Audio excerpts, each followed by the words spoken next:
Doctor Ritesh ಅಂತ ನಮ್ಮದು ಬಸರಿಕಟ್ಟೆ ಹತ್ರ ತೋಟ ಇರೋದು. ಫಸ್ಟ್ ನಾವು ಮೇಜರ್ ಅಡಿಕೆ ಬೆಳೆಗಾರರಾಗಿದ್ವಿ. ಈಗ ಅಡಿಕೆ ಆಲ್ಮೋಸ್ಟ್ ಹಳದಿ ರೋಗ ಬಂದು ಸ್ಮ್ಯಾಶ್ ಆಯಿತು. ಸೊ ಲಾಸ್ಟ್ 2 ಇಯರ್ಸಿಂದ ಪ್ರಾಕ್ಟೀಸ್ ಜೊತೆ ಅಗ್ರಿಕಲ್ಚರ್ನ ಕಾನ್ಸಂಟ್ರೇಟ್ ಮಾಡಿ ಸ್ಟಾರ್ಟ್ ಮಾಡಿದೆ. ಪಕ್ಕ ಹೇಳೋದಾದರೆ 2 ಇಯರ್ಸ್ವರೆಗೆ ನಾನು ಬೋರ್ಡ್ ಏನು ನನಗೆ ಅಗ್ರಿಕಲ್ಚರ್ ಬಗ್ಗೆ ಲಿಮಿಟೆಡ್ ನಾಲೆಡ್ಜ್ ಅಂತ. ಅದೇ ಟೈಮಲ್ಲಿ ಲಾಸ್ಟ್ ಇಯರಿಂದ ಸ್ಟಾರ್ಟ್ ಮಾಡಿದಾಗ ಒಳ್ಳೆ ಅಪರ್ಚುನಿಟಿಯಾಗಿ IPL ಸಿಕ್ತು.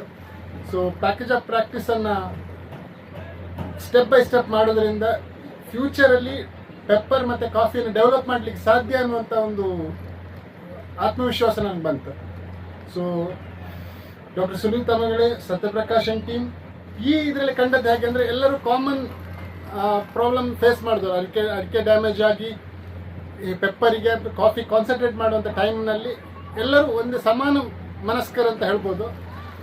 ಸೊ ನಾವು ವಿಸಿಟ್ ಮಾಡಿದ ತೋಟಗಳು ಸಹ ಅದೇ ಥರ ನಮ್ಮ ಕಾಮನ್ ಈ ಏರಿಯಾದಲ್ಲಿ ಏನು ಡ್ಯಾಮೇಜಸ್ ಆಗ್ತಾ ಇದೆ ಅದನ್ನು ಮ್ಯಾಚ್ ಮಾಡುವಂಥದ್ದು ನಮ್ಮ ಕಣ್ಣಿಗೆ ಕಾಣ್ತಾ ಇತ್ತು. ನಾವು ಏನು ಸಣ್ಣ ಮಿಸ್ಟೇಕ್ ಮಾಡ್ತಾ ಇದ್ವಿ ಅಂದರೆ ಒಂದು ಸಿಂಪಲಾಗಿ ಫಸ್ಟ್ ತೋಟ ವಿಸಿಟ್ ನಾವು ಮಾಡಿದ್ದು ಪ್ರದೀಪ್ ಅವ್ರದ್ದು ತೋಟಕ್ಕೆ.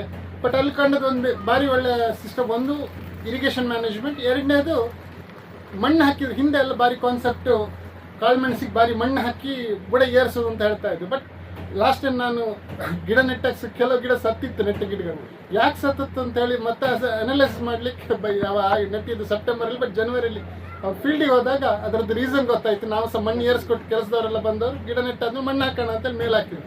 ಹಾಗಾಗಿ ಸುಮಾರು ಗಿಡ ಸತ್ತಿತ್ತು. ಸೊ ಆ ಥರ ಸಿಂಪಲ್ ಮಿಸ್ಟೇಕ್ಸ್ಗಳನ್ನು ನಾವು ಏನು ಮಾಡ್ತಾ ಇದ್ವಿ ಅದನ್ನು ಕರೆಕ್ಷನ್ ಮಾಡಲಿಕ್ಕೆ ತುಂಬ ಹೆಲ್ಪ್ ಆಯಿತು. ಹಾಗೆ ಮೈಕ್ರೋನ್ಯೂಟ್ರಿಯೆಂಟ್ ಮ್ಯಾನೇಜ್ಮೆಂಟ್, ನಿಮ್ಮ ಪಾಲಿಫಾಸ್ಫೇಟ್ ಇವನ್ನೆಲ್ಲ ಮುಂಚೆ ಯೂಸ್ ಮಾಡಿದ್ದೆಲ್ಲ. ಸೊ ಈಗ ಅವನ್ನೆಲ್ಲವನ್ನು ಸ್ಟಾರ್ಟ್ ಮಾಡಿದ್ದೇವೆ. ಸೊ ಇದರ ರಿಸಲ್ಟ್ ಹೋಪ್ಫುಲಿ ಬೆಸ್ಟ್ ಬರ್ತದೆ ಅಂತ ತಿಳ್ಕೊಂಡಿದ್ದೇನೆ. So thanks.